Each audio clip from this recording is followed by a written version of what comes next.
ਸਤਿ ਸ੍ਰੀ ਅਕਾਲ ਤੇ ਸਭ ਨੂੰ ਪ੍ਰੇਮ ਭਰਾ ਨਮਸਕਾਰ। ਮੈਂ Neetu Manchanda PSSM blessing audio team ਦੇ ਵੱਲੋਂ ਆ। ਅੱਜ ਮੈਂ ਇਸ ਆਡੀਓ ਵਿੱਚ ਤੁਹਾਡੇ ਸਭ ਦੇ ਨਾਲ ਸਾਡੇ ਪਿਆਰੇ ਪਿਤਾਮਾ ਬ੍ਰਹਮ ਰਿਸ਼ੀ ਪਤਰੀ ਜੀ ਦੁਆਰਾ ਲਿਖੀ ਕਿਤਾਬ ਕਰਮ ਸਿਧਾਂਤ ਤੋਂ ਕਰਮ ਚੱਕਰ ਸਿਧਾਂਤ ਕਿਆ ਹੈ ਦੇ ਬਾਰੇ ਵਿੱਚ ਜਾਣਕਾਰੀ ਸ਼ੇਅਰ ਕਰਾਂਗੀ। ਪਿਤਾਮਾ ਲਿਖਦੇ ਨੇ, ਜੋ ਤੁਸੀਂ ਬੋਵੋਗੇ ਉਹੀ ਤੇ ਕੱਟੋਗੇ। ਜੇ ਪੇੜ ਬੋਇਆ ਨਿੰਮ ਦਾ ਅੰਬ ਦੀ ਚਾਹ ਰੱਖੋਗੇ ਤੇ ਕਿਸ ਤਰ੍ਹਾਂ ਮਿਲੂਗਾ। ਕਰਮ ਸਿਧਾਂਤ ਵਿੱਚ ਇਹੋ ਨਿਯਮ ਲਾਗੂ ਹੁੰਦਾ ਹੈ। ਸਾਰੇ ਪਿਛਲੇ ਜਨਮਾਂ ਦੀ ਬਹੁਤੀ ਤੇ ਬਹੁਤ ਸਾਰੀ ਹਾਈਐਸਟ ਸਮ੍ਰਿਤੀਆਂ ਯਾਦ ਤੁਹਾਡੇ ਮਨ ਵਿੱਚ ਰਹਿ ਕੇ ਤੁਹਾਡੀ ਮਦਦ ਕਰਦੇ ਹੋਏ, ਤੁਹਾਡੇ ਮਾਰਗਦਰਸ਼ਨ ਕਰਦੇ ਹੋਏ ਤੁਹਾਨੂੰ ਵਿਜੇ ਤੱਕ ਪਹੁੰਚਾ ਦਿੰਦੀ ਹੈ। ਲੇਕਿਨ ਤੁਹਾਡੀ ਵਿਲ ਪਾਵਰ ਦੀ ਕਮੀ ਦੇ ਕਾਰਨ ਆਪਣੀ ਮਾੜੀ ਕਿਸਮਤ ਦਾ ਕਾਰਨ ਦੂਜਿਆਂ ਨੂੰ ਮੰਨਣਾ ਸਹੀ ਨਹੀਂ। ਜਦ ਤੁਸੀਂ ਸਮਝ ਜਾਵੋਗੇ ਕਿ ਆਉਣ ਵਾਲੀ ਘਟਨਾ ਜਾਂ ਪਰਿਸਥਿਤੀ ਤੁਹਾਡੇ ਹੀ ਸਿੱਖਣ ਵਾਸਤੇ, ਕਰਮ ਚੁਕਾਉਣ ਵਾਸਤੇ, ਤੁਹਾਡੇ ਹੀ ਡਿਜ਼ਾਈਨ ਪਲਾਨ ਦੇ ਅਕੋਰਡਿੰਗ ਹੋ ਰਿਹਾ ਹੈ, ਤੁਹਾਡੀ ਉਸ ਨੂੰ ਸਾਹਮਣਾ ਕਰਨ ਦੀ, ਉਸ ਕਰਮ ਨੂੰ ਬੈਲੈਂਸ ਕਰਨ ਦੀ ਸ਼ਮਤਾ ਦਾ ਵਿਕਾਸ ਹੋਏਗਾ। ਮਨ ਵੀ ਸਵਸਥ ਹੋਵੇਗਾ। ਕੋਈ ਵੀ ਬੁਰਾ ਵਿਚਾਰ ਜਾਂ ਮਾੜਾ ਕੰਮ ਨਏ ਕਰਮਾਂ ਨੂੰ ਜੋੜਨ ਦਾ ਕਾਰਨ ਬਣਦਾ ਹੈ। ਉਹਨੂੰ ਖਤਮ ਕਰਨ ਲਈ ਔਰ ਬਹੁਤ ਸਾਰੇ ਅੱਛੇ ਕੰਮ ਕਰਨ ਪੈਣਗੇ। ਜੇ ਦੂਜਿਆਂ ਦਾ ਨੁਕਸਾਨ ਪਹੁੰਚਾਉਣ ਵਾਲੀ ਸੋਚ ਰੱਖੋਗੇ ਤਾਂ ਉਸ ਤਰ੍ਹਾਂ ਦਾ ਨੁਕਸਾਨ, ਕਸ਼ਟ, ਪੀੜਾ ਖੁਦ ਝੇਲ ਕੇ ਹੀ ਉਸ ਕਰਮ ਨੂੰ ਖਤਮ ਕਰ ਪਾਵੋਗੇ। ਤੁਹਾਡੇ ਦੁਆਰਾ ਕੀਤੇ ਹੋਏ ਤੇ ਬਚੇ ਹੋਏ ਕਰਮਾਂ ਦਾ ਹਿਸਾਬ ਕਿਤਾਬ ਜਾਣਨ ਲਈ ਤੁਹਾਡਾ ਆਕਾਸ਼ਿਕ ਰਿਕਾਰਡ ਤੁਹਾਡੇ ਗਾਈਡ ਦੇ ਰੂਪ ਵਿੱਚ ਮੌਜੂਦ ਰਹੇਗਾ।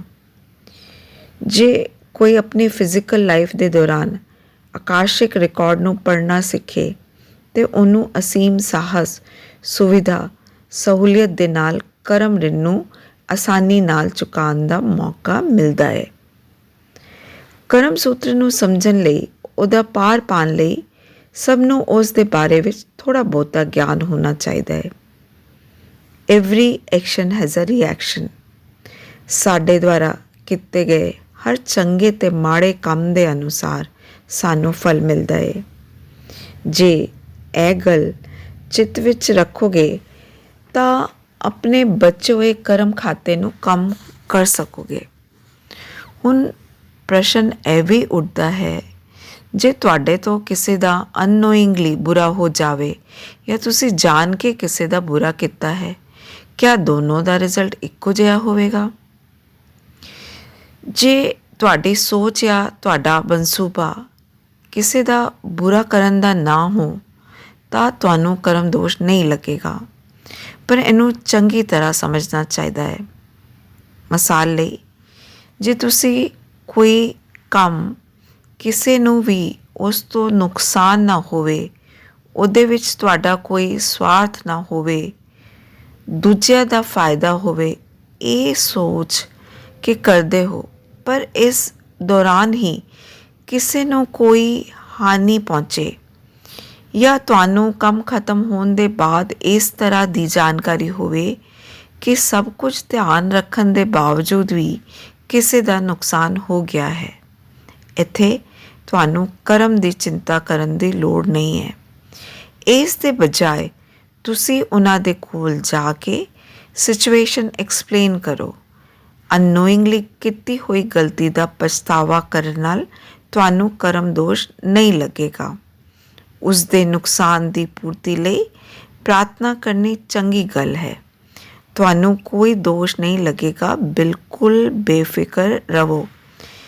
ਜੇ ਕਿਸੇ ਕੰਮ ਕਰਦੇ ਹੋਏ ਤੁਹਾਡੀ ਇਹ ਭਾਵਨਾ ਰਹਿੰਦੀ ਹੈ ਕਿ ਇਸ ਤੋਂ ਤੁਹਾਨੂੰ ਫਾਇਦਾ ਹੋਵੇਗਾ ਜਾਂ ਸਾਰਿਆਂ ਨੂੰ ਫਾਇਦਾ ਹੋਵੇਗਾ, ਪਰ ਕੋਈ ਤੁਹਾਨੂੰ ਆ ਕੇ ਕਵੇ ਕਿ ਉਸ ਨੂੰ ਇਸ ਤੋਂ ਨੁਕਸਾਨ ਹੋ ਰਿਹਾ ਹੈ, ਪਰ ਤੁਸੀਂ ਸੱਚੇ ਮਨ ਨਾਲ ਉਹ ਕੰਮ ਕਰ ਰਹੇ ਹੋ, ਉਸ ਵੇਲੇ ਤੁਹਾਨੂੰ ਉਸ ਦਾ ਮਕਸਦ ਸਮਝਣ ਦੀ ਜ਼ਰੂਰਤ ਹੈ।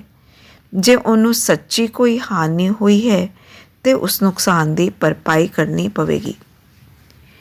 ਕੋਈ ਵੀ ਬੁਰੇ ਮਨਸੂਬੇ ਨਾਲ ਤੁਹਾਡੇ ਕੰਮ ਵਿੱਚ ਖਲਲ ਡਾਲਣ ਦੀ ਕੋਸ਼ਿਸ਼ ਕਰੇ ਤੇ ਤੁਹਾਨੂੰ ਬਿਲਕੁਲ ਸਹਿਣਾ ਨਹੀਂ ਚਾਹੀਦਾ ਹੈ। ਆਪਣੇ ਵਿੱਚ ਇੰਨਾ ਧੈਰਯ ਪੇਸ਼ੈਂਸ ਹੋਣਾ ਚਾਹੀਦਾ ਹੈ ਕਿ ਤੁਸੀਂ ਉਸ ਬੁਰਾਈ ਨੂੰ ਚੈਲੰਜ ਕਰਦੇ ਹੋਏ ਸਭ ਦੇ ਵਾਸਤੇ ਚੰਗਾ ਕਾਰਜ ਕਰਦੇ ਹੋਏ ਅੱਗੇ ਵਧੋ।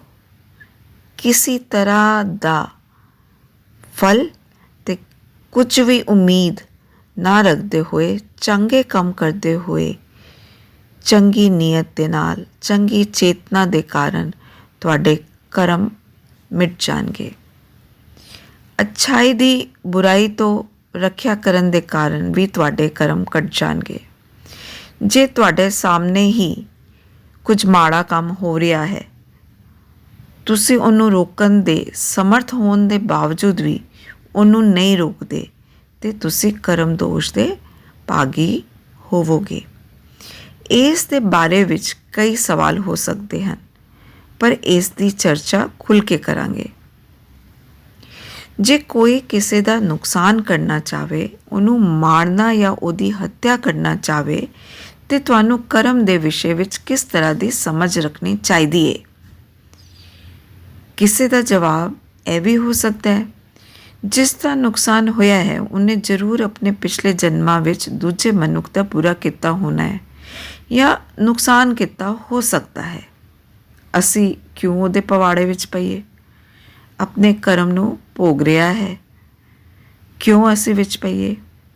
ਨਹੀਂ, ਤੁਸੀਂ ਉਹਨਾਂ ਦੇ ਕਰਮ ਕੱਟਣ ਵਿੱਚ ਰੋੜਾ ਨਹੀਂ ਬਣ ਰਹੇ, ਕਿਉਂਕਿ ਇਸ ਨਵੀਂ ਬੁਰੀ ਘਟਨਾ ਨਾਲ ਨਵੇਂ ਕਰਮ ਬਣਦੇ ਨੇ ਜਾਂ ਨਹੀਂ, ਇਹ ਕਰਮ ਚੱਕਰ ਦੇ ਵਿਧਾਨ ਦਾ ਹਿੱਸਾ ਹੈ ਜਾਂ ਨਹੀਂ, ਇਹ ਸਭ ਤੁਹਾਨੂੰ ਨਹੀਂ ਪਤਾ। ਕੁਝ ਵੀ ਹੋਵੇ, ਇਹ ਗੱਲ ਤੋਂ ਪੱਕੀ ਹੈ ਕਿ ਥੋੜ੍ਹੇ ਜਿਹੇ ਆਵੇਸ਼ ਵਿੱਚ ਆ ਕੇ ਉਹ ਕੁਝ ਬਹੁਤ ਹੀ ਬੁਰਾ ਕਰਨ ਜਾ ਰਿਹਾ ਹੈ। ਉਹਨੂੰ ਰੋਕਣ ਦੀ ਕੋਸ਼ਿਸ਼ ਕਰਨੀ ਚਾਹੀਦੀ ਹੈ। ਜੇ ਤੁਸੀਂ ਉਹਨੂੰ ਬੁਰਾ ਕਰਨ ਤੋਂ ਰੋਕ ਸਕਦੇ ਹੋ ਜਾਂ ਰੋਕਦੇ ਹੋ, ਉਹਦੇ ਨਵੇਂ ਕਰਮ ਤੋਂ ਜਮ੍ਹਾਂ ਹੋਣ ਤੋਂ ਉਸ ਦੀ ਮਦਦ ਕਰਦੇ ਹੋ। ਪਰ ਜੇ ਤੁਸੀਂ ਉਹਨੂੰ ਬੁਰਾ ਕੰਮ ਕਰਨ ਦਿੰਦੇ ਹੋ ਤਾਂ ਜਦ ਤੱਕ ਉਨ ਦੋਨਾਂ ਨੂੰ ਜਾਂ ਕਿਸੇ ਇੱਕ ਨੂੰ ਜਦ ਤੱਕ ਸਮਝ ਨਹੀਂ ਆਵੇਗੀ, ਇਸ ਤਰ੍ਹਾਂ ਦੇ ਹਾਲਾਤ ਬਾਰ-ਬਾਰ ਉਹਨਾਂ ਦੇ ਜੀਵਨ ਵਿੱਚ ਆਉਣਗੇ। ਜਦ ਤੱਕ ਉਹ ਆਪਣੀ ਗਲਤੀ ਦਾ ਅਹਿਸਾਸ ਕਰਨਗੇ, ਸੈਂਕੜੋਂ ਜਨਮ ਬੇਕਾਰ ਹੋ ਜਾਣਗੇ। ਤੁਹਾਡੇ ਦਖਲ ਦੇਣ ਨਾਲ ਤੁਸੀਂ ਉਹਨਾਂ ਨੂੰ ਕਰਮ ਚੱਕਰ ਵਿੱਚ ਫਸਣ ਤੋਂ ਰੋਕ ਪਾਵੋਗੇ। ਦੋਸਤੋ, ਅੱਜ ਦੇ ਲਈ ਇੰਨਾ ਹੀ। ਅੱਗੇ ਦੀ ਜਾਣਕਾਰੀ ਅਸੀਂ ਅਗਲੇ ਆਡੀਓ ਵਿੱਚ ਸ਼ੇਅਰ ਕਰਾਂਗੇ। ਧੰਨਵਾਦ, ਸ਼ੁਕਰੀਆ।